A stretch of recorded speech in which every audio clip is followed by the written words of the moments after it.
নমস্কার, কেমন আছেন সবাই? আশা করি সবাই খুব ভালো আছেন। আমিও ঠাকুরের আশীর্বাদে ভালোই আছি। প্রবাসী ঘরকন্যার ব্লগে এরকম ভয়েস তো তোমরা নরমালি শুনতেই থাকো সবসময়। আমারও খুব ভালো লাগে, তাই ভাবলাম যে আজ যখন একটা ব্লগ শুরু করছি ভয়েস দেওয়া, তখন আমিও এইটা বলেই শুরু করি। প্রবাসী ঘরকন্যার মতন সেম টু সেম হবে না জানি, বাট তবুও চেষ্টা করলাম। চলো তাহলে ব্লগটা শুরু করা যাক। এই ব্লগটা ছিল রবিবারের দিন। রবিবারের দিন ঘুম থেকে উঠেছিলাম ওই 8:30টার পর। উঠেই আগে বিছানার চাদরটা পাল্টে নিলাম। বিছানার চাদরের সাথে সাথে বালিশের কভার, কোল বালিশের কভার সব কিছুই পাল্টে নিলাম। আমার হয়ে গেছিলো বিছানা গোছানো ডান। এরপরে চলে গেছিলাম ব্যালকনির দিকে। প্লাস্টিকগুলো দেওয়া রয়েছে, বৃষ্টি আসে ছাটমাট পড়ে সেই জন্য, তো প্লাস্টিকগুলো বেরিয়েছিল তাই আমি একটু ভালো করে ভেতরে ঢুকিয়ে দিয়েছিলাম। এরপরে আমি আগে ল্যাচা দিয়ে ভালো করে ঝাড় দিয়ে নিলাম। আর এরপরে এই যে কোনা কাঞ্চি খাটের সব কিছুই ভালো করে দরজার সরিয়ে ভালো করে নিখুঁত করে ঝাড় দিয়ে নিলাম। এই যে দেখতে পাচ্ছ পা মোছাটাও সরিয়ে ঝাড় দিয়ে নিলাম। এরপরে ঝাড় দেওয়া হতে হতে চলে গেলাম একবারে বাইরে। হ্যাঁ, ঘরের সামনেই তো আমাদের এই যে ছাদ দেখতে পাচ্ছ, এটা এখনো কমপ্লিট হয়নি। তো এরপরে আমি তুলে ফেলার যে ডাস্টপ্যানটা হয় সেটাতে করে নোংরাটা নিয়ে এই যে ডাস্টবিনের মধ্যে ফেলে দিচ্ছি, বালতিটার মধ্যে।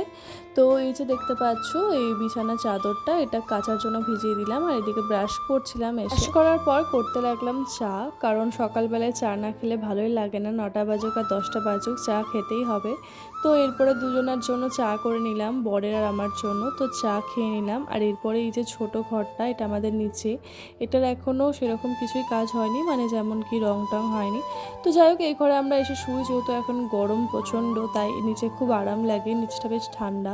তো বিছানা চাদরটা খুব নোংরা হয়েছিল আর বরের কটা জামা প্যান্ট ছিল, তো সেগুলোই আবার কাচার জন্য ভিজিয়ে দিলাম। আর এদিকে ভাবলাম যে তা করতে করতে ভাতটা বসিয়ে দিই, তো এইদিকে ভাতটাও বসিয়ে দিলাম। আর এই যে আমার বর সব ফাইল নিয়ে বসেছিল, অনেক কিছু কাগজপত্র বাদ দেওয়ার ছিল, তো সেগুলোও বাদ দিয়ে নিল। তো এই যে দেখতে পাচ্ছ ও যে রাস্তার কাজগুলো করেছিল অনেক আগে, সেগুলো ও ছবি বার করে রেখেছিল, তো ওই ছবিগুলো তোমাদের সাথে শেয়ার করলাম। এদিকে বাড়িতে আজকে চিকেন হবে, তাই মিক্সার গ্রাইন্ডে আগে থাকতে মশলাটা করে রাখছি। তো মশলাটা করার পর একটা শসা কেটে নিয়েছিলাম, জলখাবারে কিছুই খাওয়া হয়নি। তো এইদিকে কড়াইতে প্রথমে তেল দিয়ে দিলাম। তো তেল দেওয়ার পর দিয়ে দিয়েছিলাম আলুগুলো কেটে।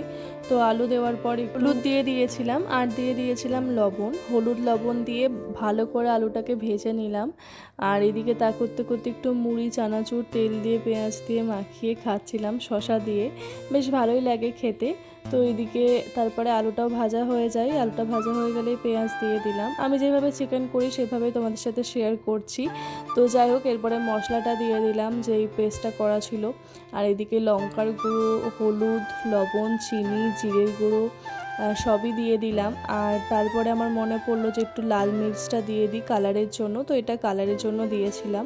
তো এরপরে দেখতে পাচ্ছ যে চিকেনটা আমি ধুয়ে রেখে দিয়েছিলাম লবণ হলুদ মাখিয়ে ফ্রিজে, যদি দেরি হয় করতে তাই।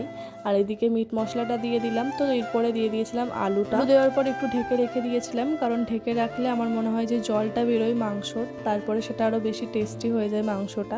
তো যাই হোক, এরপরে আমার মাংসটা হয়ে গেছিলো কড়া। আর এদিকে আমি সার্ফ জল নিয়েছিলাম, যেহেতু গ্যাসটা তেল তেলে হয়ে গেছে। ভালো করে গ্যাসটা আর এই যে টাইলসটা দেখছো রান্নাঘরে, সেটাও ভালো করে মুছে নিলাম।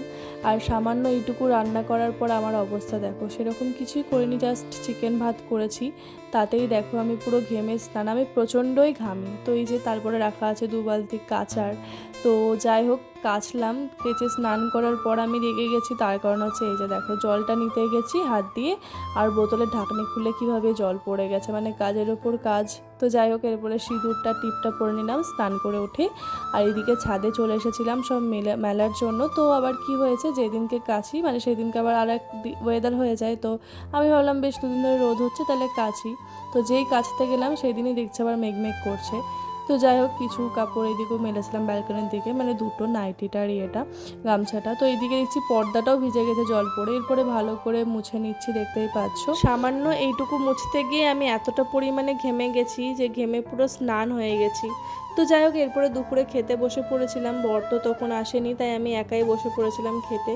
তো আমি মাংস আর ভাত নিয়ে নিয়েছিলাম। আর মাংস ভাত হলে আমার যেদিন মাংস সেদিনকে আমার আর কিছুই লাগে না, তো লেবু চিপে একদম মজা করে খেয়ে নিলাম। কিছুক্ষণ পরেই আবার বর এলো, তো বরকেও খেতে দিয়ে দিলাম। আর আমার বর খেয়ে খুবই নাম করেছে চিকেনটা, বলছে না সত্যি খুব সুন্দর হয়েছে। তো আমার খুব আনন্দ লাগছে, সত্যি খুব ভালো হয়েছিল।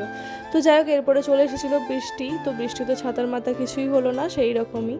তো তো কোনো রকমে তাড়াহুড়ো করে সব তুললাম জামা কাপড়। এই যে দেখতে পাচ্ছ পুঁই শাক, এটা আবার আমাদের বাড়ির ছাদে রয়েছে, তো অনেকগুলোই পুঁই শাক রয়েছে। আমি তো খাই না, ওই বাড়িতে খাই সবাই টুকটাক। তো যাই হোক, এরপরে দেখতেই পাচ্ছ ওয়েদারটা সেরকম বৃষ্টি হচ্ছিল না, বাট ওই মেঘ হয়েছিল। তো আমাদের অনেক কটাই গাছ রয়েছে ছাদে, সেগুলো তোমাদের দেখাচ্ছিলাম, যেমন জবা ফুলের, সাদা ফুল, গোলাপি ফুল, তার সাথে লেবু গাছও রয়েছে, তুলসী গাছও রয়েছে, আরও অনেক গাছই রয়েছে, অন্যদিকে রয়েছে। তো এই যে দেখতে পাচ্ছ বেশ ভালোই হাওয়া দিচ্ছিলো, এরপরে বৃষ্টি চলে এলো। তো ওইদিকে যে প্লাস্টিকটা দেওয়া রয়েছে, কারণ ছাট আসে যখন খুবই জোরে বৃষ্টি হয়, ভিজে যায়, তো ওই জন্য প্লাস্টিকটা দিয়ে রাখা। আর এই যে দেখতে পাচ্ছ বৃষ্টি চলে এসেছিলো। তো এরপরে একটু ঘরে এসে জানলায় মানে খাটে বসে বসে আর কি বৃষ্টি দেখছিলাম। তো বৃষ্টি তো কিছুক্ষণের জন্য হলো। তো এরপরে আমরা সন্ধ্যেবেলায় ঘুরতে বেরিয়ে গেছিলাম রেডি হয়ে, দেখতেই পাচ্ছ। আমরা তো আর সেরকম এখন ঘুরতে যাই না, তো যাই হোক খুব কমই বেরোনো হচ্ছে এই কদিনে। তো এই যে দেখতে পাচ্ছ আমরা ম্যাচিং ম্যাচিং বেশ পরে নিয়েছি, মানে ম্যাচিং না ঠিক পরবো বলে পরা হয়নি, দেখছি হঠাৎ ম্যাচিং হয়ে গেল। তো এরপরে আমরা ফাস্ট ফুডের দোকানে চলে গেছিলাম ফাস্ট ফুড খাওয়ার জন্য, কারণ বাইরে বেরোলেই তো আমার ফাস্ট ফুডের জন্য মনটা ছুকছুক করে। তো এরপরে দুধ চা খেয়ে নিয়েছিলাম, বাড়িতে আর চা খাইনি, তাই বাইরে বেরিয়ে আগে চা খেলাম দুজনে মিলে। তো এই যে দেখতে পাচ্ছ আমরা গোপালঘাটে চা খেয়েছি, ও লাল চা খেয়েছিল, আমি দুধ চা খেয়েছি। তো বিস্কিট দিয়ে চাটা খেয়ে নিলাম, আর এরপরে পার্সেল নিয়ে নিয়েছিলাম ফাস্টফুড খাবার। তো আমরা নিয়ে নিয়েছিলাম মোগলাই, আর নিয়ে নিয়েছিলাম হচ্ছে যে চিকেন পকোড়া। তো মাকে গিয়ে দিলাম, তো মা আমরা সবাই মিলে একসাথে খাওয়া দাওয়া করলাম। আর এরপরে এই যে ঘোরাঘুরি হয়ে গেল। ঘোরা বলতে বাইরে বেরোলেই মনে হয় মাসির বাড়ি আর মায়ের বাড়ি যায়, কারণ বিয়ে যেহেতু হয়ে গেছে, তাই মনে হয় ওদের সাথে আগে দেখা করে আসি, তাই ঘোরাটা ঠিক হয় না। তো যাই হোক, এরপরে চুলটা আটকে নিলাম, কারণ এবার চেঞ্জ করতে হবে। অনেকক্ষণ এসে লাইভ করেছি, ফেসবুকে ভিডিও বানিয়েছি, একটা রিলস বানিয়েছি। তো এরপরে আমরা রাতের বেলায় গল্প করছিলাম, গল্প করতে করতে দেখি 1:16 বেজে গেছে। তো আমাদের ঘুমাতে ঘুমাতে তো 1:30-2 বেজে। যাই হোক, রবিবারের দিনের ব্লগটা তোমাদের কেমন লাগলো কমেন্টে কিন্তু অবশ্যই জানিও। আজকের জন্য এটুকুই, টাটা বাই বাই।